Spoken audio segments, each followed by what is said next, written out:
মুমিনের জীবনে, মুসলিমের জীবনে আখলাকের গুরুত্ব। সম্মানিত উপস্থিতি, প্রথমত আখলাকের বিষয়টা অত্যন্ত ব্যাপক। একজন মুমিনের আখলাক তার রবের সাথে কেমন হবে, একজন মুমিনের আখলাক তার রাসূলের সাথে কেমন হবে, একজন মুমিনের আখলাক তার প্রতিবেশীর সাথে কেমন হবে, একজন মুমিনের আখলাক তার আত্মীয় স্বজনের সাথে, তার পিতামাতার সাথে, তার সন্তান সন্ততির সাথে, পৃথিবীর সমস্ত মুসলিমদের সাথে, কাফেরদের সাথে, বৃদ্ধদের সাথে, নারীদের সাথে, বাচ্চাদের সাথে কেমন হবে, এটা কিন্তু অত্যন্ত ব্যাপক বিষয় এবং প্রত্যেকটাই আলাদা আলাদা অধ্যায়। আমি সেই দিকে যাব না। তবে যে রমাদান মাস আমাদের সামনে আগত কড়া নাড়ছে, সেই রমাদান কিন্তু এমন একটি মাদ্রাসা যার মাধ্যমে কিন্তু মুমিন ব্যক্তি তার আখলাকও পরিশুদ্ধ করতে পারে। কারণ সিয়াম রাখলাম কিন্তু আমি আখলাক ঠিক করতে পারলাম না, আমার চরিত্র ঠিক করতে পারলাম না, তাহলে ওই সিয়াম কিন্তু আমার কোনো কাজে আসবে না। মাল্লাম ইয়াদা কাওলা যুর ওয়াল আমালা বিহি ফালাইসা লিল্লাহি হাজাতুন ফি আন ইয়াদা তাআমাহু ওয়া শারাবাহু। যে ব্যক্তি মিথ্যা কথা বা কাজ বা অনর্থক কথা বা কাজ পরিত্যাগ করতে পারলো না, তার না খেয়ে থাকায় আল্লাহ তাআলার কোনো প্রয়োজন নেই। তাহলে আমার আখলাক যদি আমি পরিশুদ্ধ করতে না পারি, তাহলে আমার শুধু এটা না খেয়ে থাকায় হবে। প্রকৃত যে সিয়ামের মর্যাদা সব, সেটা কিন্তু আমি লাভ করতে পারবো না। এই জন্য মুমিনের জীবনে আখলাকের গুরুত্বটা অত্যন্ত ব্যাপক। সম্মানিত উপস্থিতি, আখলাক আসলে কি আমি ইঙ্গিত দিয়েছি কিছুটা, কিন্তু এই সংক্ষিপ্ত সময়ের মধ্যে যদি আমি বোঝানোর চেষ্টা করি তাহলে কয়েকটা মূলনীতির দিকে আমাদেরকে ফিরে যেতে হবে। আমাদের সালাফরা আখলাক বিষয়ে কি বলছেন? আখলাকের সংজ্ঞা দিতে যে ইবনুল কাইয়িম রাহমাতুল্লাহ আলাইহি তিনি বলছেন, হুয়া বাযলুন নাদা, দানশীলতা, উদারতা, ওয়া কাফফুল আযা, কষ্ট দেওয়া থেকে বিরত থাকা, ওয়া ইহতিমালুল আযা, কষ্ট বহন করা, কষ্ট সহ্য করা, ওয়া তালাকাতুল ওয়াজহ, হাস্যোজ্জ্বল চেহারা। সংক্ষিপ্ত কথায় মাত্র 4টা কথা বলেছেন আব্দুল্লাহ ইবনে মুবারক রাহিমাহুল্লাহ। উনি আবার 3টার কথা বলেছেন, বাসতুল ওয়াজহ, হাস্যোজ্জ্বল মুখ, ওয়া বাযলুল মা'রুফ, উত্তম জিনিস দান করা, ওয়া কাফফুল আযা, কষ্ট দেওয়া থেকে বিরত থাকা। তিনি এখানে 3টার কথা বলেছেন। বাস্তবে যদি আমরা একটু চিন্তা করি, উত্তম চরিত্রের বিষয়গুলো এই 3টা বা 4টার মধ্যে চলে আসবে, সবগুলোর মধ্যে যদি আমরা গভীরভাবে দৃষ্টি দেই। প্রথম আমি সিরিয়াল ছাড়াই শুরু করি, কষ্ট সহ্য করাটা। কষ্ট সহ্য করা, ধৈর্য ধারণ করা, এটা কিন্তু উত্তম চরিত্রের অন্যতম একটা দিক। এটা কিন্তু আমাদের জন্য অনেক কঠিন। এটাকে হয়তো আমরা উত্তম চরিত্রের অন্তর্ভুক্ত মনে করি না, কিন্তু বাস্তবে কিন্তু এটা উত্তম চরিত্রের অন্তর্ভুক্ত। আল্লাহ রাসূল সাল্লাল্লাহু আলাইহি ওয়াসাল্লাম বলছেন, সূরা তিরমিজির হাদিস, তিনি বলছেন, ইন্নাল মুসলিম ইযা কানা ইউখালিতুন নাস ওয়া ইয়াসবিরু আলা আযাহুম খায়রুম মিনাল মুসলিম আল্লাযী লা ইউখালিতুন নাস ওয়া লা ইয়াসবিরু আলা আযাহুম। যে মুসলিম ব্যক্তি মানুষের সাথে মিশে, মানুষের সাথে চলাফেরা করে এবং তাদের থেকে পাওয়া কষ্ট সহ্য করে, সে ওই মুসলিম থেকে উত্তম যে মানুষের সাথে মিশে না এবং তাদের কষ্টও সহ্য করে না। এখানে কয়েকটা বার্তা আমরা পেলাম। মানুষের সাথে মিশাটাকে উত্তম চরিত্রের অন্তর্ভুক্ত বলা হয়েছে। মানুষের সাথে মিশা কি বোঝায় আসলে? মানুষের সাথে মিশা বলতে মানুষের খোঁজ খবর নেওয়া, মানুষের সাথে সুন্দর আচরণ করা, মানুষ বিপদে পড়লে তাকে সাহায্য করা, কষ্টে পড়লে তাকে সে কষ্ট থেকে উদ্ধার করা, অসুস্থ হলে তাকে দেখতে যাওয়া, বিভিন্নভাবে সাহায্য সহযোগিতা করা, মারা গেলে তার জানাজায় অংশগ্রহণ করা। মানুষের সাথে মিশা, শুধু নিজেকে নিয়ে সে ব্যস্ত থাকবে না, মানুষের সাথে সুন্দর কথা বলবে, সত্য কথা বলবে, তাদেরকে সান্ত্বনা দিবে। মানুষের সাথে মিশা এটা বিভিন্নভাবে হতে পারে। এটা কিন্তু উত্তম চরিত্রের অন্তর্ভুক্ত বলা হয়েছে। আবার এর সাথে সাথে আরেকটা ইঙ্গিত দিয়ে দেওয়া হয়েছে যে মানুষের সাথে আপনি যখন মিশবেন, যদি ভালোভাবে মিশেন, তাদের উপকারও করেন, তবুও তারা কিন্তু আপনাকে কষ্ট দিবে, কষ্ট কিন্তু আপনাকে দিবে। মানুষের সাথে মিশবেন, আপনি মানুষের উপকার করবেন, আর মানুষ আপনার শুধু প্রশংসা করবে, আপনার সাথে শুধু ভালো আচরণই করবে, এটা আপনি মনে করবেন না। মানুষের সাথে মিশতে গেলে এটা মনে রাখতে হবে মাথায় যে কারো না কারো দ্বারা আপনি কষ্ট পাবেন। এই ইঙ্গিত কিন্তু এর মধ্যে আছে। ওই সময় যদি আপনি মনে করেন যে আমি তো ভালো কাজের জন্য আসলাম, ভালো কথাই বললাম, তার উপকারই করলাম, কিন্তু উল্টো আমাকে কষ্ট দিল, দেখ মানুষের সাথেই মিশবো না, আমি আমার নিজের মতো করে কাজ করব, নিজের কাজ করব, এটাই ভালো। এটা মনে করলে আপনি কিন্তু মানুষের উপকার করতে পারবেন না, একদিনেই শেষ। আপনি মানুষের সমাজের সেবা করবেন, পারবেন না। যারা মানুষের সেবা করে, সমাজের সেবা করে, তারা মানুষদের কাছ থেকে অনেক কথা শুনতে হয়, অনেক খোঁটা শুনতে হয়, ভালো উপকার করেও তার নিজের ক্ষতি করে। এটা মাথায় নিয়ে মানুষের সেবা করা শুরু করতে হবে, এটা মাথায় নিয়ে সমাজের সেবা শুরু করতে হবে, নাহলে আপনি পারবেন না। এই জন্যই আল্লাহ রাসূল সাল্লাল্লাহু আলাইহি ওয়াসাল্লাম বলেছেন যে ওই মুসলিম যে মানুষের সাথে মিশে এবং তাদের দেওয়া কষ্ট সহ্য করে, ধৈর্য ধারণ করে, ওই উত্তম যে মানুষের সাথে মিশেই না। কেউ যদি মনে করেন ওই জন্য আমি মানুষের সাথে মিশতে যাই না, জানি যে মানুষের উপকার করলে তারা আমার ক্ষতি করবে, এই জন্য আমি তাদের সাথে মিশি না, না, আপনি ভালো মানুষ না। আল্লাহ রাসূল আমি নাকচ করে দিয়েছেন। সুতরাং সম্মানিত উপস্থিতি, কষ্ট সহ্য করা, কেউ কষ্ট দিলে কষ্ট সহ্য করা, এটা উত্তম চরিত্রের অন্যতম অন্তর্ভুক্ত, এটা উত্তম চরিত্রের অন্যতম একটি অংশ।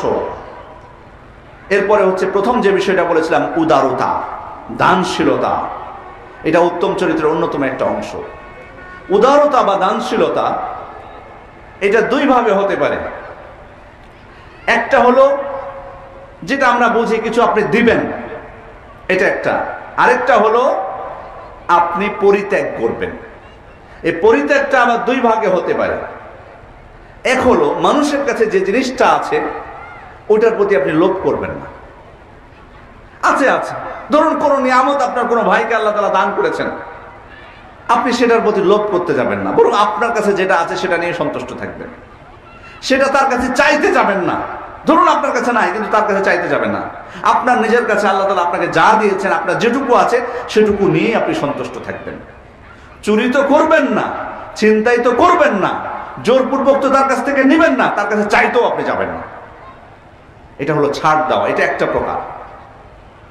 দ্বিতীয় হলো যে আপনার কোনো হক মানুষের কাছে আছে, সে হয়তো আপনার হকটা ফিরে দিতে পারছে না, যে কোনো কারণে হোক, আপনি তখন তাকে মাফ করে দিবেন, ক্ষমা করে দিবেন। এর তো অনেক ফজিলত আমরা জানি। হয়তো আপনি কাউকে টাকা ধার দিয়েছেন, টাকাটা সে পরিশোধ করতে পারছে না, ঋণটা সে পরিশোধ করতে পারছে না, আপনি তখন তাকে কি করলেন, অবকাশ দিলেন, অথবা আপনি বললেন তাকে মাফ করে দিলেন। অনেক কিন্তু ফজিলত বর্ণনা করা হয়েছে, হাদিসে ফজিলত বর্ণনা করা হয়েছে যে একজন ব্যক্তির কিছুই ছিল না, কোনো নেকি খুঁজে পাওয়া যাচ্ছিল না কিয়ামতের দিন, কিন্তু একটা নেকি পাওয়া গেল। সে কি করতো, তার কর্মচারীদেরকে বলতো যে অসচ্ছল কোনো ব্যক্তি যদি আসে তাকে মাফ করে দিও। তো এর শুধুমাত্র এই আমলটুকুর বিনিময়ে আল্লাহ তাআলা তার সব পাপকে ক্ষমা করে দিলেন। সুবহানাল্লাহ। তাহলে সম্মানিত উপস্থিতি, এই যে মানুষের ছাড় দেওয়া, এটা কিন্তু উত্তম চরিত্রের অন্তর্ভুক্ত।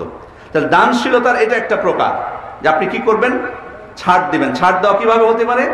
একটা হলো আপনার হক মানুষের কাছে আছে, ওটা আপনি নেবেন না।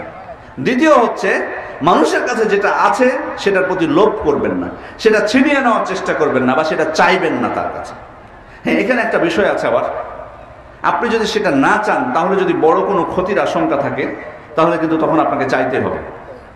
ধরুন আপনি বিপদে পড়েছেন, আপনার বাড়িতে অসুস্থ রোগী, তাকে দ্রুত হসপিটালে নেওয়া লাগবে, সেক্ষেত্রে আপনার মানুষের সহযোগিতার প্রয়োজন, সাহায্য আপনাকে চাইতেই হবে, তখন কিন্তু আপনি চাইবেন। তখন কিন্তু এটা নিন্দনীয় বিষয় না। নিন্দনীয় বিষয় হচ্ছে যে আপনি ওটা ছাড়া চলতে পারছেন, কিন্তু তারপরও চাচ্ছেন। এরকম অনেক মানুষের কিন্তু স্বভাব আছে।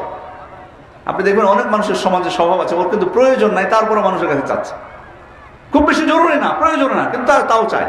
ও চাওয়াটাই ওর অভ্যাস, এটা কিন্তু ভালো না। তাহলে এটা হলো একটা দানশীলতা, উদারতার একটা প্রকার, পরিত্যাগ করা, ছাড় দেওয়া। দ্বিতীয় হলো আপনি দিবেন, দান করবেন। দানটা বিভিন্নভাবে হতে পারে। একটা হলো আপনার প্রাণ দিয়ে সহযোগিতা করা, আপনার জান দিয়ে সহযোগিতা করা।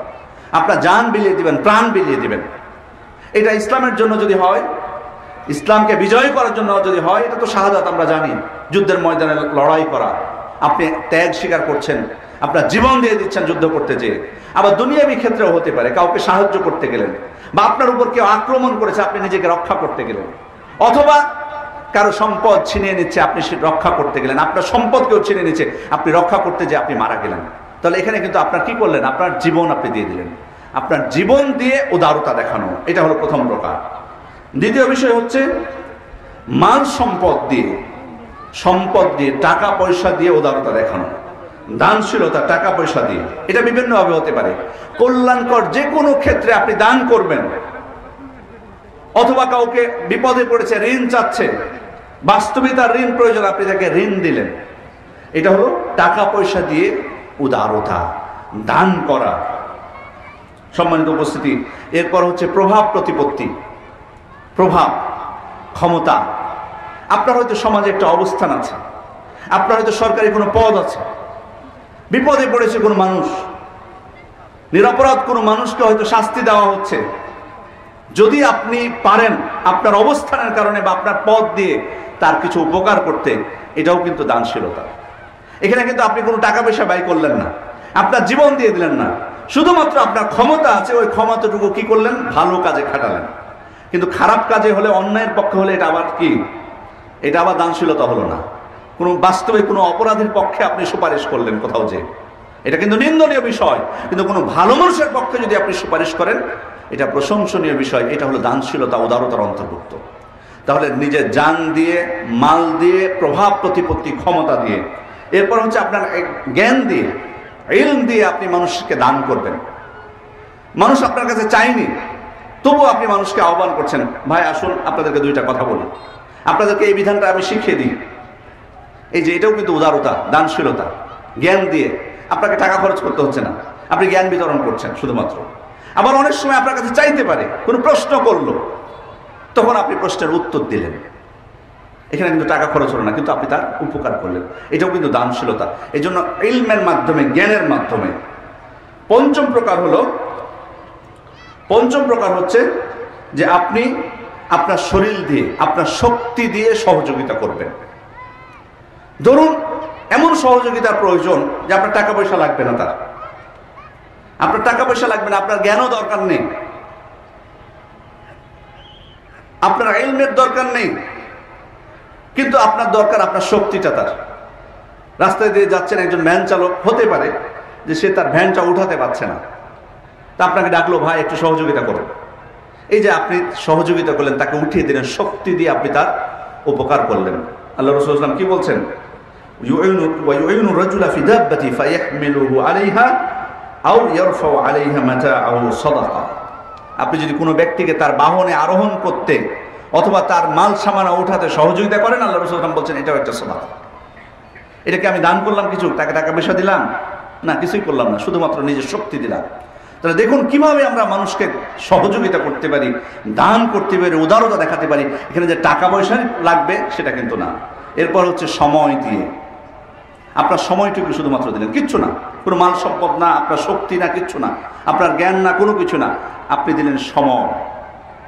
সময় কিভাবে? ধরুন কোনো অসুস্থ ব্যক্তি সারা রাত কাতরাচ্ছে ব্যথায়, আপনি তার পাশে বসে তাকে সান্ত্বনা দিলেন, এটা কিন্তু হলো সময় দিয়ে তাকে সহযোগিতা করা। এটাও কিন্তু এক প্রকার উদারতা। এটুকু আমরা কয়জন করতে পারি? এটাও কিন্তু এক প্রকার উদারতা, দানশীলতা। আপনি এখানে আপনার সময়টা দান করেছেন, এটা তার জন্য অনেক উপকার হয়েছে। আপনি একজন রোগী সারাদিন শুয়ে থাকে বাড়িতে, তার সাথে যে আপনি 1 ঘন্টা কথা বললেন, সে কিন্তু বাইরে উঠে আসতে পারে না। এই যে সময়টুকু দিয়েছেন, এর দ্বারা কিন্তু অনেক উপকৃত হয়েছে। আপনি দান করেছেন আপনার সময়টা। তাহলে সম্মানিত উপস্থিতি, এখানে 6টা প্রকার বললাম। তাহলে মানুষ উদারতা দেখাতে পারে, দান করতে পারে এই 6টা মাধ্যমে। এরপরে হচ্ছে কষ্ট সহ্য, কষ্ট দেওয়া থেকে বিরত থাকা। কষ্ট দেওয়া থেকে বিরত থাকা, কষ্ট দেওয়া এটা 2 ভাগে হতে পারে। একটা হলো কথার মাধ্যমে, আরেকটা হতে পারে কাজের মাধ্যমে। কথার মাধ্যমে কষ্ট 2 ভাগে হতে পারে, 2 ভাবে হতে পারে। কথার মাধ্যমে কষ্ট 2 ভাবে হতে পারে। এক হলো সরাসরি মুখ দিয়ে আপনি কথা বললেন, কাউকে গালি দিলেন, কারো বা গীবত করলেন, এটা কিন্তু সরাসরি কথার মাধ্যমে কষ্ট দেওয়া। এটা কিন্তু আমরা সচরাচর কিন্তু করে থাকি, ভাবি না কখনো। আবার এর সাথে আরেকটা বিষয় যুক্ত হবে, সেটা হচ্ছে কলমের মাধ্যমে কষ্ট দেওয়া। এটা কিন্তু কথারই প্রকার। এক হলো সরাসরি মুখ দিয়ে আমি কষ্ট দিচ্ছি, আর এই জিহ্বার ব্যাপারে আল্লাহ রাসূল সাল্লাল্লাহু আলাইহি ওয়াসাল্লাম সতর্ক করে গেছেন আমাদেরকে। কারণ তিনি বলেছেন, ইন্নাল আবদা লা ইয়াতাকাল্লামু বিল কালিমা মা ইয়াতাবায়্যানু ফিহা। একজন মানুষ কোনো পরিণাম চিন্তা করা ছাড়াই কথা বলতে বলে, এজিল্লু বিহা ফিন্নারি, ইয়াজিল্লু বিহা ফিন্নারি আবআদা মিমা বাইনাল মাশরিক ওয়াল মাগরিব। ওই ব্যক্তিকে যে পরিণাম ছাড়াই কথাবার্তা বলে, কোনো পরিণাম চিন্তা করা ছাড়াই কথাবার্তা বলে, চিন্তাও করে না যে কথাটা বলছে তার হিসাব কি হবে, আল্লাহ রাসূল সাল্লাল্লাহু আলাইহি ওয়াসাল্লাম বলছেন তাকে জাহান্নামের এত গভীরে নিক্ষেপ করা হবে যতটা দূরত্ব হচ্ছে পূর্ব এবং পশ্চিমের। সুতরাং আমরা দেখুন জীবন চলার পথে কত কথাই না বলি, আমাদের জিহ্বাটা আছে বলে এই জিহ্বাটা আমরা নাড়াতে বলি বলে যা ইচ্ছা অনেক সময় মুখে তাই কথা বলে থাকি, কিন্তু একবারও চিন্তা করি না যে এটার পরিণামটা কি, বা আমি কেউ আমার দ্বারা কষ্ট পাচ্ছে কিনা। আবার এটার হুকুমে চলে আসবে কলম। অনেক সময় মুখে বলতে হয় না, কলম দিয়ে পত্রিকায় লিখলেন বা অন্য কোথাও লিখলেন, আপনি মুখে যে কথাটা বলতেন সেটাই আপনি লিখলেন। আর বর্তমান যুগে সম্মানিত উপস্থিতি, লেখাটা আরো সহজ হয়ে গেছে, লেখার মাধ্যমে মানুষকে কষ্ট দেওয়াটা, সেটা হলো যে ফেসবুকের মাধ্যমে, এটা আরো সহজ হয়ে গেছে। এখন কিন্তু আগে কলমের মাধ্যমে কষ্ট দিতে হলে অনেক পথ মাধ্যম গ্রহণ করতে হবে। পত্রিকায় এত সহজে আপনার লেখা নেবে না। আপনি যে কোনো লেখা পত্রিকায় দিলে ছাপাবে, বা আপনি যে কোনো বিষয়ে বই ছাপিয়ে দিতে পারবেন একটা, এত সহজ কি? তখন কিন্তু কঠিন ছিল, কিন্তু এখন এই যে প্রত্যেকের আমাদের হাতের নাগাল এটা, এখানে সামাজিক যোগাযোগ মাধ্যম, একাধিক সামাজিক যোগাযোগ মাধ্যম, আমি শুধু মোবাইলটা সাথে নিচ্ছি আর এই যে টাইপ করছি, সবাই আমরা স্বাধীনভাবে বলতেছি। ভালো কথা বললে কোনো সমস্যা নেই। মান কানা ইউমিনু বিল্লাহি ওয়াল ইয়াউমিল আখির ফালিয়াকুল খায়রান আও লিয়াসমুত। যে ব্যক্তি আল্লাহ এবং পরকালের প্রতি বিশ্বাস করে সে যেন ভালো কথা বলে, না নয়তো চুপ থাকে। সুতরাং ভালো কথা বলতে কোনো অসুবিধা নেই। আল্লাহ তাআলার একটা বাণী প্রচার করলেন, রাসূল সাল্লাল্লাহু আলাইহি ওয়াসাল্লামের একটা হাদিস প্রচার করলেন, কোনো অসুবিধা নেই।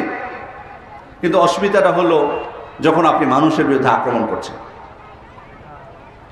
বড় আফসোসের বিষয় হলো যারা দিন পালন করে না তাদেরকে আমরা হয়তো হিসেবের মধ্যেই নিব না। হিসেবের মধ্যে নিব না বলতে দাওয়াতের ক্ষেত্রে না, ওটা আমি বলছি না। দাওয়াত তো অবশ্যই দিব, দাওয়াত তো অমুসলিমদের কাছে দিব। মুসলিম যারা দিন পালন করে না তাদেরকে তো অবশ্যই দিব, অবশ্যই তারা আমাদের হিসেবের মধ্যে আছে। কিন্তু আমি বলতে চাচ্ছি যে তারা তো, তাদের দ্বারা অনেক কিছুই বলা সম্ভব, কিন্তু আমরা যারা দিন পালন করি, আর শুধু দিন না বরং বিশুদ্ধ যেটা কোরআন এবং সহিহ সুন্নাহ সালাফদের মানহাজ অনুযায়ী দিনকে গ্রহণ করা, যারা আমরা গ্রহণ করছি, আমরাও কিন্তু কেন যেন এলোমেলো হয়ে গেছে। আমরাও কিন্তু বলার সময়, লেখার সময় আমরাও কিন্তু আমাদের জিহ্বাটা নিয়ন্ত্রণ করতে পারছি না, আমাদের কলমটা নিয়ন্ত্রণ করতে পারছি না, আমাদের আঙ্গুলটা নিয়ন্ত্রণ করতে পারছি না। যা ইচ্ছা চোখের সামনে আসছে আমি কমেন্ট করে ফেলছি, যা ইচ্ছা আসছে আমি পোস্ট করে ফেলছি। কিন্তু যাদের সম্পর্কে বলছি, আমরা কি একবার চিন্তা করেছি কি বলছি? আমি ভুল ধরিয়ে দেওয়া যাবে, ভুল সংশোধন করে দেওয়া যাবে কারো ভুল হলে। আলেমরা যে ভুল করে না সেটা না, আলেমরা ভুল করতে পারে। রাসূল সাল্লাল্লাহু আলাইহি ওয়াসাল্লাম ছাড়া পৃথিবীতে কেউ মাসুম নন, এই জিনিসটা আমার আপনার মাথায় থাকতে হবে। ভুল করতে পারেন, কিন্তু ভুল করলে সেটা সংশোধনের পদ্ধতিটা কি সেটা আমরা জানি কিনা। যদি না জানি তাহলে তো চুপ করে থাকা দরকার। বা ভুল সংশোধন কি সবার দায়িত্ব? আম পাবলিক সবাই যে ইচ্ছা করবে সেই ভুল ধরতে পারবে? সাধারণ উপদেশ দেওয়া, মানুষকে উপদেশ দেওয়া, এটারই কিন্তু অনেক পদ্ধতি আছে। সেটাই তো, সে উপদেশটাই তো আমরা সঠিক পদ্ধতিতে দিতে পারি না। আর সেখানে ভুল ধরা, এই কাজটা কিন্তু আরো বেশি কঠিন। সেখানে কিন্তু আরো নিয়ম নীতি আছে। আমাদের সালাফগণ মোটা বই লিখেছেন এর উপর, কিভাবে আপনি আরেকজনের ভুল সংশোধন করবেন, কি পদ্ধতিতে করবেন। সুতরাং এভাবে যদি এলোমেলো ভাবে আমরা ভুল সংশোধন শুরু করে দিই ফেসবুকে এসে, তাহলে এটা তো সংশোধন না, আসলে এটা হলো মনের ক্রোধ মেটানো, মনের জ্বালা মেটানো। মনের ভিতরে যে ক্ষোভ আছে সে ক্ষোভটা আমরা মেটাচ্ছি মূলত। কিন্তু একবারও কি চিন্তা করেছি ওই যে হাদিসটা, বান্দা পরিণাম চিন্তা করা ছাড়াই কথা বলে?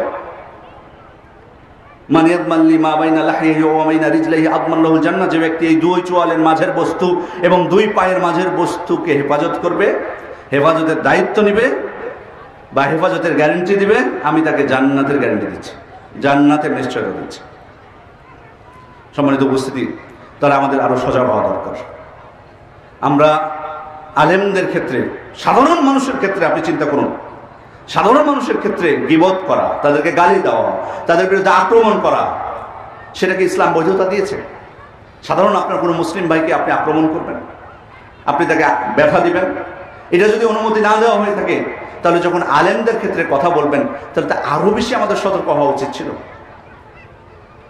কিন্তু আমরা সীমা লঙ্ঘন করছি, আমরা যা ইচ্ছা তাই বলছি, আমাদের খেয়াল করা উচিত যে আমি যার সম্পর্কে বলতেছি তার তুলনায় আমার যোগ্যতাটা কতটুকু।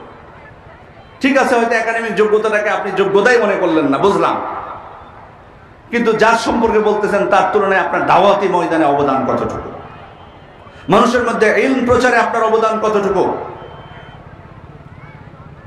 আল্লাহ তাআলার কাছে সব থেকে এই চিন্তাটা যদি করি আমি, আপনি কি হলফ করে শপথ করে আল্লাহর নামে কসম করে বলতে পারবেন আপনি যার বিরুদ্ধে আক্রমণ করছেন তার তুলনায় আপনি আল্লাহর কাছে উত্তম? এটা বলতে পারবেন? নিশ্চয় দিতে পারবেন যে আল্লাহর কাছে শপথ করে যে হ্যাঁ আমি তার তুলনায় উত্তম? যদি এটা না পারেন তাহলে এত সহজে কিভাবে কথা বলেন? অথচ তারা আমাদেরই আলেম, আমাদের শ্রদ্ধাভাজন ওস্তাদ, কিন্তু কথা বলার সময় আমার জিহ্বাকে আমি নিয়ন্ত্রণ করছি, আমার কলমকে আমি নিয়ন্ত্রণ করছি। সম্মানিত উপস্থিতি, ভুল হয়, ভুল বুঝ থাকবে, কিন্তু মতের ভিন্নতা এটা কিন্তু মানতে হবে আমাকে আপনাকে। দুনিয়াতে আগেও ছিল, এখনো থাকবে। আমি ফিকহি মাসলা মাসাইলের কথা বলছি না, শুধুমাত্র স্বাভাবিক মতের ভিন্নতা থাকবে। কেন আদম পুত্র হাবিল কাবিল তাদের মধ্যে মতের ভিন্নতা হয়নি? দাউদ আলাইহিস সালাম সুলাইমান আলাইহিস সালাম বিচারের রায় দিতে দুই রকম বিচার দেননি, তারা রায় দেননি, হয়েছে তো। মতের ভিন্নতা থাকবে, এটা সাহাবায়ে কেরামের মধ্যে মতের ভিন্নতা হয়নি। সুতরাং এটা স্বীকার করতে হবে। আপনি যদি মনে করেন আপনি যেটা বুঝতেছেন, আপনি যেটা মনে করতেছেন সেটা পৃথিবীর সবাইকে বোঝাবেন, সেটা মানতে বাধ্য করবেন আপনার মতটা, তাহলে আপনি ভুলের পথে আছেন। পারবেন না, এটা পারবেন না। হ্যাঁ, আপনি সঠিকটা খোঁজার চেষ্টা করুন, আপনার যেটা সঠিক মনে হচ্ছে সেটা আপনি মানুন। কিন্তু আপনি যদি চাপিয়ে দিতে চান সবার উপর, মনে করেন যে না অন্যরা কেন এটা মানতেছে না, অন্যরা কেন আমার দিকে চলে আসতেছে না, আমি অমুক সাহেবকে পছন্দ করি, সবাই কেন অমুক সাহেবকে পছন্দ করছে না, অমুক সংগঠনকে আমি পছন্দ করি, সবাই কেন ওই সংগঠনে চলে আসছে না, এটা যদি মনে করেন আপনি ভুল পথে আছেন। হবে না, মতের মিল হবে না, মতের ভিন্নতা থাকবেই। এটা আপনাকে আমাকে মেনে নিয়ে পথ চলতে হবে। তবে যখন প্রকাশ্যে ভুল দেখবেন, সংশোধন করার উপায় আছে, সংশোধন করার সুযোগ আছে, কিন্তু ব্যক্তিগতভাবে আক্রমণ নয়। সম্মানিত উপস্থিতি, আখলাকের ক্ষেত্রে অত্যন্ত গুরুত্বপূর্ণ বিষয়। আমরা যদি মানুষকে আখলাক সর্বোত্তম চরিত্রের দিকে ডাকি, আর নিজেদের চরিত্র যদি আমরা উত্তম চরিত্রের অধিকারী হতে না পারি, তাহলে কিভাবে আমরা সংশোধন হব? এরপরে হাতের মাধ্যমে কষ্ট দেওয়া, এটা তো গেল কথার মাধ্যমে কষ্ট। কথার মাধ্যমে দুই প্রকার বললাম, একটা মুখ দিয়ে বলা অথবা কলমের মাধ্যমে, দ্বিতীয় হচ্ছে হাতের মাধ্যমে। আল্লাহ রাসূল সাল্লাল্লাহু আলাইহি ওয়াসাল্লাম সতর্ক করেছেন, আল মুসলিমু মান সালিমাল মুসলিমুনা মিন লিসানিহি ওয়া ইয়াদিহি। মুসলিম তো, প্রকৃত মুসলিম তো সেই যার জিহ্বা এবং হাত থেকে অন্য মুসলিমরা নিরাপদে থাকে। হাত দিয়ে কষ্ট দেওয়া। এরপরে হচ্ছে চোখ দিয়ে কষ্ট দেওয়া। চোখ দিয়েও কিন্তু মানুষ কষ্ট দিতে পারে। যেমন নিষিদ্ধ কোনো কিছুর দিকে তাকালো, কোনো নারীর দিকে তাকালো, এটা কিন্তু তাকে কষ্ট দেওয়া হলো আপনি চোখ দিয়ে। অথবা কারো বাড়িতে যে আপনি উঁকি দিলেন, এটা কিন্তু চোখ দিয়ে কিন্তু আপনি কষ্ট দিলেন। আল্লাহ রাসূল সাল্লাল্লাহু আলাইহি ওয়াসাল্লাম তার হুজরায় একজন উঁকি দিয়েছিলেন, তখন তিনি বলেছিলেন লাওয়া আলামু আন্নাকা তানজুর লা তুআনতু বিহি ফি আইনিক। তার হাতে একটা চিরুনি ছিল, উনি ওটা দেখিয়ে বলছেন যে আমি যদি জানতে পারতাম যে তুমি দেখতেছো লুকিয়ে, তাহলে এটা দিয়ে আমি তোমার চোখকে ফুড়ে দিতাম, চোখকে ফুটা করে দিতাম। তাহলে চোখ দিয়ে কষ্ট দেওয়া। এরপর হচ্ছে ইশারার মাধ্যমে, ইশারা করে শুধুমাত্র চোখের ইশারা হোক বা হাতের ইশারা হোক, এভাবে কিন্তু মানুষকে কটাক্ষ করা যায়। আর পবিত্র কোরআনে যে একটি সূরা আছে আমরা জানি, হুমাজা, ওয়াইলুল লিকুল্লি হুমাজাতিল লুমাজা, এই সূরার ব্যাখ্যায় মুফাসসিরগণ হুমাজার ব্যাখ্যায় বলেছেন চোখ এবং হাতের ইশারায় নিন্দা করা। হুমাজা বলতে বোঝায় চোখ এবং হাতের ইশারায় নিন্দা করা। মুখ আপনার কথা বলবেন, আপনি নিন্দা করার সময় মুখকে জিহ্বাকে ব্যবহার করবেন না, বরং চোখ দিয়ে অথবা হাত দিয়ে এমনভাবে ইশারা করবেন, এটাই হবে নিন্দা। সম্মানিত উপস্থিতি, এরপর হচ্ছে কান দিয়ে কষ্ট দেওয়া। কিভাবে কান দিয়ে কিভাবে কষ্ট দেওয়া হতে পারে? যেমন কেউ হয়তো আপনাকে এমন কথা বলি করছে, দুইজন মিলে আপনাকে শোনাতে যাচ্ছে না, তবুও আপনি কান দিয়ে সেটা শোনার চেষ্টা করছেন। কারো বাড়িতে তারা গোপন কথা বলছে, অথচ কান লাগিয়ে দিয়েছেন। জাসুসি করা, গোয়েন্দাগিরি করা খুব খারাপ। এটা কানের মাধ্যমে আপনি কষ্ট দিলেন, আপনাকে শোনাতে চাচ্ছেন যারা চাই না যে তাদের কথা আপনি শুনুন, কিন্তু আপনি শুনতেছেন। মান তাতাব্বা আওরাতা আখিল মুসলিম তাতাব্বা আল্লাহু আওরাতাহু। আপনি যদি আপনার মুসলিম ভাইয়ের ত্রুটি খুঁজতে যান, এভাবে আল্লাহ তাআলা আপনার ত্রুটিগুলোকে প্রকাশ করে দেবেন। ওমান তাতাব্বা আল্লাহু আওরাতাহু ইয়াফদাহু ওয়ালাউ ফি জাওফি রাহলি। আর কেউ যদি, আর আল্লাহ যদি কারো ত্রুটি প্রকাশ করে দেন তাকে অপমান করেই ছাড়বেন, যদিও সে উটের হাওদার ভেতর থাকে। সম্মানিত উপস্থিতি, এটা হলো কান দিয়ে মানুষকে কষ্ট দেওয়া। এরপরে শেষ পয়েন্ট যেটা নিয়ে আমরা আলোচনা করব, মানুষ কষ্ট দেয় কোন কোন ক্ষেত্রে, কষ্ট দেওয়ার জায়গাগুলো কোথায়। একটা হলো দিনের ক্ষেত্রে কষ্ট দেওয়া। এটা বিভিন্নভাবে হতে পারে। যে কষ্টের সম্মুখীন আমাদের ভাইরা অনেক জায়গায় হচ্ছে, যেমন ধরুন একটা মসজিদ তৈরি করছে, সেখানে কোরআন এবং সুন্নাহর বিধিবিধান অনুযায়ী তারা সালাত আদায় করবেন, কিন্তু সেখানে বাধা দেওয়া হচ্ছে, মসজিদ ভেঙে ফেলা হচ্ছে, মসজিদে আগুন দেওয়া হচ্ছে। এটা কিসের ক্ষেত্রে কষ্ট দেওয়া হলো? দিনের ক্ষেত্রে কষ্ট দেওয়া হলো। আবার অনেক ভাইদেরকে মসজিদে যাওয়াই নিষেধ করে দেওয়া হয়, হারাম করে দেওয়া হয়। কমিটি রেজুলেশন পাঠ করে বিভিন্ন আমাদের ভাইরা যারা বিভিন্ন এলাকায় আছে, আপনারা তো আহলুল হাদিস এলাকায় বসবাস করেন অনেকে, এই কষ্টগুলো আমরা যারা বসবাস করি আমরা বুঝি না। কিন্তু আমাদের কিছু কিছু ভাই আছেন এক গ্রামে, উনি একাই, তো কমিটি থেকে রেজুলেশন করে যে এই ব্যক্তিকে, অমুক ব্যক্তি এর পর থেকে মসজিদে আসতে পারবে না, বা আসলেও তাকে এইভাবে তাকে সালাত আদায় করা লাগবে। এটা কিসের ক্ষেত্রে কষ্ট দেওয়া হলো? দিনের ক্ষেত্রে কষ্ট দেওয়া হলো। অথবা দিন পালন করার ক্ষেত্রে বাধা সৃষ্টি করা, অথবা দিন পালন করার কারণে তাকে কটাক্ষ করা, ঠাট্টা তামাশা করা। আপনি হয়তো দাড়ি রেখেছেন, আপনাকে নিয়ে মশকরা করতেছে।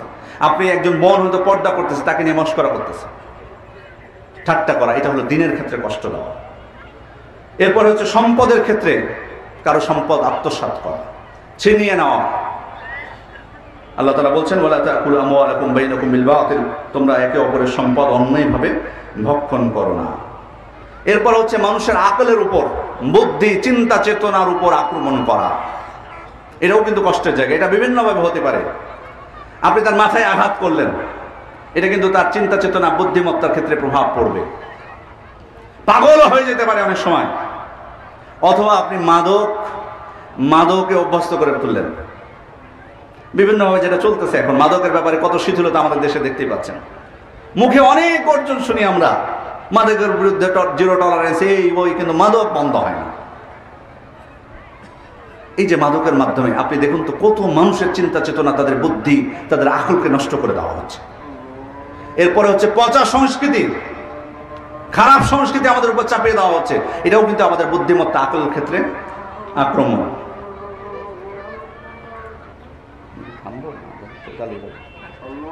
এরপর হচ্ছে নফস, আপনার শরীরের উপর আক্রমণ করা, আপনার আত্মার উপর আক্রমণ করা, আপনাকে হত্যা করা, আপনাকে আঘাত করা।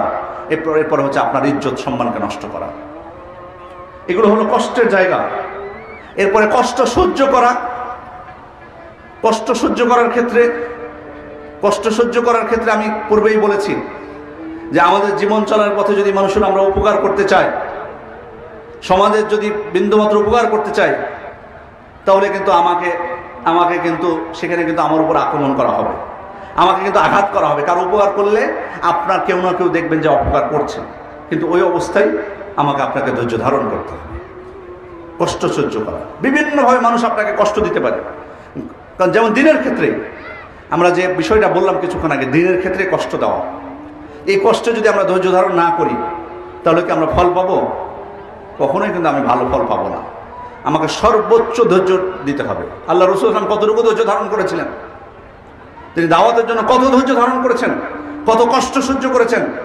সাহাবায়ে ইকরাম যারা আল্লাহ রাসূল সাল্লাল্লাহু আলাইহি ওয়াসাল্লামের দাওয়াতে প্রথম দিকে সাড়া দিয়েছিলেন, তারা কত ধৈর্য ধারণ করেছেন। প্রথম 3 বছর গোপনে দাওয়াত দিয়েছেন আল্লাহ রাসূল সাল্লাল্লাহু আলাইহি ওয়াসাল্লাম। সাহাবায়ে ইকরামের এক একজনের উপর কত জুলুম, নির্যাতন, বেলাল রাদিয়াল্লাহু আনহু, আম্মার বিন ইয়াসির রাদিয়াল্লাহু আনহু থেকে শুরু করে কত সাহাবায়ে ইকরাম, আল্লাহ রাসূল সাল্লাল্লাহু আলাইহি ওয়াসাল্লামের উপর শুধু মানসিকভাবে তার উপর টর্চারিং করা হয়নি, বরং শারীরিকভাবেও তাকে আঘাত দেওয়া হয়েছে। কত কষ্ট সহ্য করেছেন তিনি। চাচা আবু তালেব পাশে ছিলেন, আল্লাহর রহমতে সহযোগিতা করেছেন, কিন্তু যখন মারা গেলেন তার স্ত্রী খাদিজা রাদিয়াল্লাহু আনহা, এরপর আবু তালেব মারা গেলেন, তারপর খাদিজা রাদিয়াল্লাহু আনহা মারা গেলেন। এরপর তিনি আশা নিয়ে বের হলেন তায়েফের উদ্দেশ্যে। ভাবলেন সেখানে যদি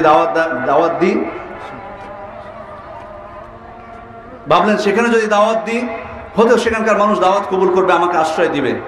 কিন্তু না, হিতে বিপরীত হলো। তায়েফে একজন ব্যক্তি আল্লাহ রাসূলের দাওয়াত গ্রহণ করলো না। ফিরে আসলেন তিনি তায়েফ থেকে আবার। মক্কায় প্রবেশ করলেন। মক্কায় প্রবেশ করার পর তারপরে খেয়াল করুন, আল্লাহ রাসূল সাল্লাল্লাহু আলাইহি ওয়াসাল্লাম দাওয়াত আরম্ভ করলেন। তার দূত পাঠালেন মদিনায় মুসআব ইবনে উমাইর রাদিয়াল্লাহু আনহু, তিনি সেখানে দাওয়াতি কাজ করলেন। এরপর কত কষ্ট করে আল্লাহ রাসূল সাল্লাল্লাহু আলাইহি ওয়াসাল্লাম এবং সাহাবায়ে কিরাম এক এক করে মদিনায় হিজরত করলেন। তার জন্মভূমি পরিত্যাগ করে তিনি মদিনায় হিজরত করেছেন। সেখানে যাওয়ার পর কাফেররা কি তাকে ছেড়ে দিয়েছে যে যাও মদিনায় তুমি আরামে বসবাস করো? না, একের পর এক যুদ্ধ চাপিয়ে দিয়েছে তারা। দ্বিতীয় হিজরতে বদরের যুদ্ধ, তৃতীয় হিজরতে উহুদের যুদ্ধ, এরপরে খন্দকের যুদ্ধ, এরপরে আরো তাবুকের যুদ্ধ, মোতার যুদ্ধ থেকে কত যুদ্ধ তারা চাপিয়ে দিয়েছে। সব কিছুকে সহ্য করেছেন তিনি। এই যে কষ্ট সহ্য করেছেন, ত্যাগ স্বীকার করেছেন, ফলাফলটা কি? কারণ কি? কারণ হচ্ছে যদি আমি সহ্য করতে না পারি, আমার যদি ধৈর্য না থাকে, কষ্ট আমি যদি সহ্য করতে না পারি, তাহলে কিন্তু আমি উপকার পাবো না। সুতরাং সম্মানিত উপস্থিতি, দিনের ক্ষেত্রে হোক, দুনিয়াবী ক্ষেত্রে হোক, ধৈর্য ধারণ করা, কষ্ট সহ্য করা, এটা উত্তম চরিত্রের অন্তর্ভুক্ত। এরপরে হচ্ছে যে বিষয়টি গুরুত্বপূর্ণ, হাস্যোজ্জ্বল মুখ। 4টা বিষয় আপনাদেরকে বলেছিলাম, মনে আছে কিনা জানি না। বলেছিলাম কি? দানশীলতা, কষ্ট দেওয়া থেকে বিরত থাকা, কষ্ট সহ্য করা, আর একটা হচ্ছে হাস্যোজ্জ্বল মুখ। প্রত্যেকটার ব্যাখ্যা আলাদাভাবে বলেছি।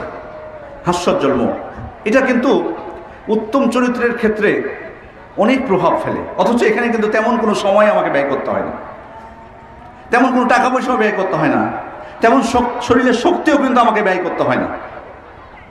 আপনি একজন মুসলিমের সাথে সাক্ষাৎ হলো, আপনি তাকে দেখে মুচকি হাসলেন, এখানে কিন্তু অনেক কিছু প্রমাণ বহন করে। এটুকুর ক্ষেত্রে আমরা অনেক সময় কৃপণ, আমাদের মুখে হাসি আসে না এত সহজে। কেন? টাকা পয়সা লাগে? একজন মুসলিমের সাথে, একজন মুসলিমকে দেখে যদি আমি মুচকি হাসি, আমার মান সম্মান কমে যাবে?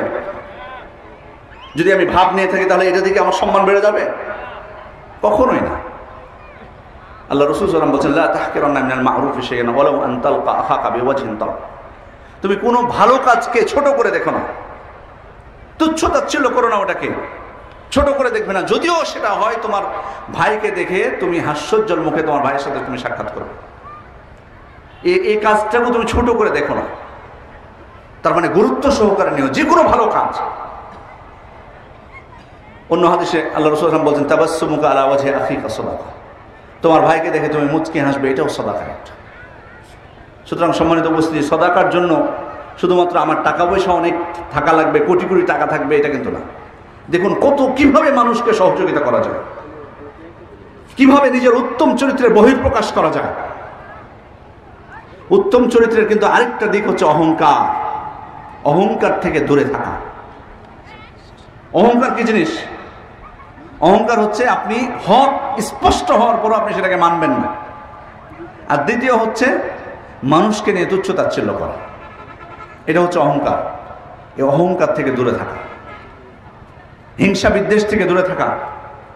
কারণ এই অহংকার, এই হিংসা বিদ্বেষ মানুষের কিন্তু অগ্রগামিতার ক্ষেত্রে, অগ্রগতির ক্ষেত্রে বাধা। এটা আমাদেরকে মনে রাখতে হবে। আপনি আগাতে পারবেন না। আপনি যদি আপনার অন্তরে যদি হিংসা আপনি লালন করেন, আপনি বেশি দূর আগাতে পারবেন না। ওই হিংসায় আপনি জ্বলে পুড়ে মরবেন। হিংসুকের সব থেকে বড় শাস্তি হলো সে নিজে কখনো শান্তি পায় না অন্তর থেকে, কারণ অন্তর থেকে সবসময় জ্বলে। আর অহংকার যদি চলে আসে, তাহলে আপনি কিন্তু আর বেশি অগ্রসর হতে পারবেন না। আপনি মনে করবেন যে আমি চূড়ায় পৌঁছে গেছি, সেটা ইলম অর্জনের ক্ষেত্রে হোক বা দুনিয়াবি অন্য কোনো ক্ষেত্রে হোক, কখনোই এর মধ্যে আসা যাবে না। সম্মানিত উপস্থিতি, এই দুইটা খুবই খারাপ গুণ, অন্তরের অসুখগুলোর মধ্যে এমন অসুখ যেটা মানুষের জীবনকে খুব সহজেই ধ্বংস করে দেয়। যাই হোক, উত্তম চরিত্রের বিষয়টা, প্রথমে যে বিষয়টা আপনাদেরকে বলেছিলাম আলোচনার শুরুতে, যেটা অত্যন্ত ব্যাপক একটা বিষয়, অত্যন্ত ব্যাপক একটা বিষয়। কিন্তু আমরা কয়েকটা মূলনীতির মাধ্যমে ইবনুল কাইয়িম রাহমাতুল্লাহ আলাইহি এবং আব্দুল্লাহ ইবনে মুবারক রাহিমাহুল্লাহ তারা যে সংজ্ঞা দিয়েছেন উত্তম চরিত্রের, সেই সংজ্ঞাগুলোর যদি আমরা একটু ভাবি, তাহলে আমরা দেখবো আমাদের জীবনের উত্তম চরিত্রের যে দিকগুলো, সেগুলো সবগুলো চলে আসতেছে। আল্লাহ রাসূল সাল্লাল্লাহু আলাইহি ওয়াসাল্লামকে আল্লাহ তাআলা প্রেরণ করেছিলেন উত্তম চরিত্রের পূর্ণতা দেওয়ার জন্য। ইন্নামা বুইসতু লিউতাম্মিমা মাকারিমাল আখলাক। উত্তম চরিত্রের পূর্ণতা দেওয়ার জন্যই আমাকে প্রেরণ করা হয়েছে। তাহলে আল্লাহ রাসূল সাল্লাল্লাহু আলাইহি ওয়াসাল্লামের প্রেরণের অন্যতম উদ্দেশ্য ছিল মানুষের চরিত্রকে সংশোধন করা। আর কিয়ামতের দিন আমাদের মিজানের পাল্লা, আমরা কে না চাই এখানে যে মিজানের পাল্লাটা আমার ভারী হোক। আল্লাহ রাসূল বলেছেন, মা মিন শাইইন আসকালু ফি মিজানিল মুমিন ইয়াউমাল কিয়ামা মিন খুলুকিন হাসান। উত্তম চরিত্রের চেয়ে মিজানের পাল্লায় আর কিছু ভারী হতে পারে না। এমন কোনো জিনিস নাই যে উত্তম চরিত্র থেকে ভারী হতে পারে মিজানের পাল্লায়। আকমালুল মুমিনিনা ঈমানান আহসানুহুম আখলাকান। ঈমানের দিক থেকে পরিপূর্ণ মুমিন হচ্ছে তিনি যার চরিত্র হচ্ছে সর্বোত্তম। সুতরাং চরিত্র যদি আমার ভালো না হয় তাহলে ঈমানদার দাবি করা বা ঈমানদার নিজেদেরকে মনে করার কোনো সুযোগ নেই। আসুন আমরা প্রকৃত ঈমানদার হিসেবে নিজেদেরকে গড়ে তুলি এবং আমাদের চরিত্রকে সংশোধন করি। চরিত্র পরিবর্তন হওয়ার জিনিস, পরিবর্তন হতে পারে, সম্ভব, যেটা আমাদের সাহাবায়ে কেরামের জীবনে যদি আমরা দেখি তাহলে দেখতে পাবো। সুতরাং মনে করবেন না যে মানুষের চরিত্র সংশোধন হওয়া সম্ভব না। সংশোধন হওয়া সম্ভব, নিজে সংশোধন হওয়া সম্ভব, মানুষকে সংশোধন করা সম্ভব। আল্লাহ তাআলার কাছে দোয়া করি আল্লাহ আমাদেরকে তৌফিক দান করুন, আমরা যাতে আমাদের খারাপ যে চরিত্রগুলো আছে সেগুলোকে যাতে সংশোধন করে নিতে পারি। পরিশেষে পূর্বচল জিকে ফাউন্ডেশন এই আয়োজনকে যারা সাফল্যমণ্ডিত করেছেন, এই আয়োজনে যারা পরিশ্রম করেছেন তাদের সবার কৃতজ্ঞতা প্রকাশ করছি এবং আন্তরিকভাবে দোয়া করছি আল্লাহ তাদেরকে যেন উত্তম বিনিময় দান করেন। আমরা যারা উপস্থিত হয়েছি আল্লাহ যেন আমাদেরকে দিনের উপর অটুট রাখেন। আমাদেরকে সামনে যে আগত রমাদান মাস, এই রমাদান মাসে যাতে আমরা পরিপূর্ণভাবে যে ইবাদতগুলো আছে সেগুলো যাতে আমরা করতে পারি এবং আল্লাহর সন্তুষ্টির উদ্দেশ্যে করতে পারি এবং সুস্থ থেকে আমাদের ইবাদতগুলো করতে পারি। আল্লাহ তাআলা আমাদেরকে সেই তৌফিক দান করুন। আমিন ওয়া আখিরু দাওয়ানা আলহামদুলিল্লাহি রাব্বিল আলামিন। আসসালামু আলাইকুম ওয়া রাহমাতুল্লাহি ওয়া বারাকাতুহু।